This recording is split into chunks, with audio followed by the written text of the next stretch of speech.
On a freezing winter morning in the quiet town of Redwood Hollow, 76-year-old Martha Evans trudged through the thick snow toward her little store. The town was asleep beneath layers of white silence. But as she turned the corner near the old bridge, she stopped dead in her tracks. Two huge motorcycles stood half buried in the snow, their chrome dull under frost, and beside them, two men motionless, covered in ice, their leather jackets reading Hell's Angels. Everyone in Redwood Hollow feared the bikers. They were symbols of trouble, danger, and chaos.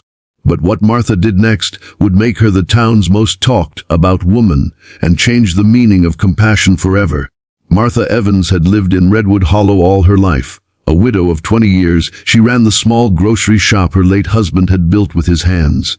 Every morning, she woke before sunrise, made herself a pot of black coffee, and fed her old cat Miko before trudging through the snow to open the store by 7.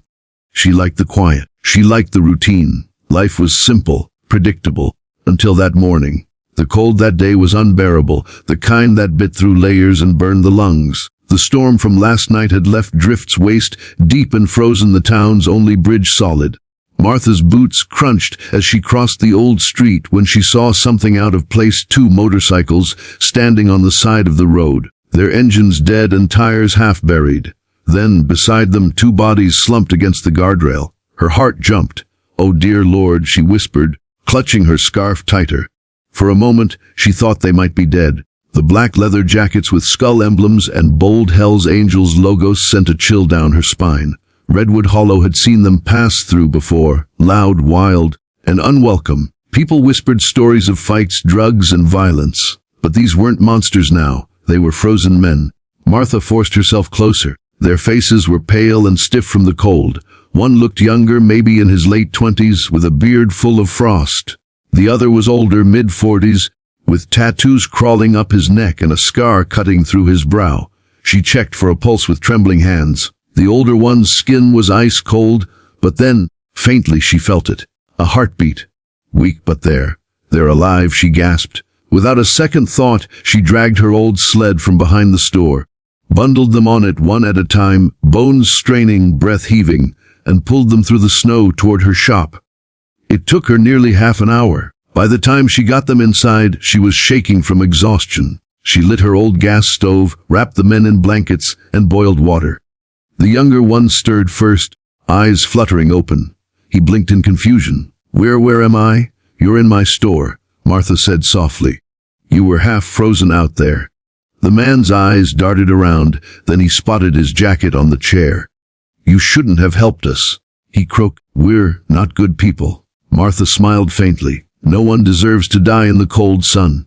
Now hush, drink this." By noon, both men were conscious. Their names were Cole and Reaper. Nicknames, they said. They'd been riding cross-state to attend a brother's funeral when the blizzard hit. Their bikes stalled, and they'd been stranded overnight with no shelter. Reaper, the older one, had tried to start a fire, but it went out. They would have frozen to death if Martha hadn't found them. Word spread fast in Redwood Hollow. By afternoon, neighbors gathered outside the shop, whispering in disgust. She brought bikers into her home. Someone hissed, "Those are criminals." But Martha ignored the gossip. She fed the men soup, gave them her late husband's coats, and made a bed in the back storage room. When Reaper tried to pay her with a thick roll of cash, she pushed his hand away. "Keep it," she said. "Money doesn't warm a soul." 3 months passed. Winter faded, spring crept in. The storm became a story people whispered, mostly about the crazy old lady who sheltered criminals. Business slowed. Some customers stopped coming to her store altogether. But Martha didn't mind. She'd lived long enough to know people fear what they don't understand. Then one April afternoon, a sound split the calm air, the deep growl of motorcycles, dozens of them, engines roaring like thunder down Main Street. The townspeople froze. Windows slammed shut. The sheriff reached for his radio, and Martha, she just stepped outside, her apron still dusted with flour. The procession stopped right in front of her store. At least 20 bikers, all wearing the same patch, Hell's Angels. At the front were Cole and Reaper. They climbed off their bikes, faces solemn. The crowd whispered, terrified. Cole walked up to Martha and handed her a folded flag with her store's name embroidered on it. "You saved 2 brothers," he said. And when we told the club what you did, they said no town should ever forget kindness like that. Behind them, several bikers began unloading boxes, food supplies, canned goods, and even a brand new sign for her store that read, Martha's Mercy Market. The sheriff stepped forward nervously. "What is this?" Reaper turned to him, voice low but steady. Thank you." She didn't ask who we were. She just saw two lives that needed saving.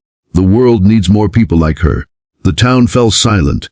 Then, slowly, people began stepping out of their homes, watching as the roughest, most feared men in leather jackets repaired her porch, painted her store walls, and stacked new firewood by her door.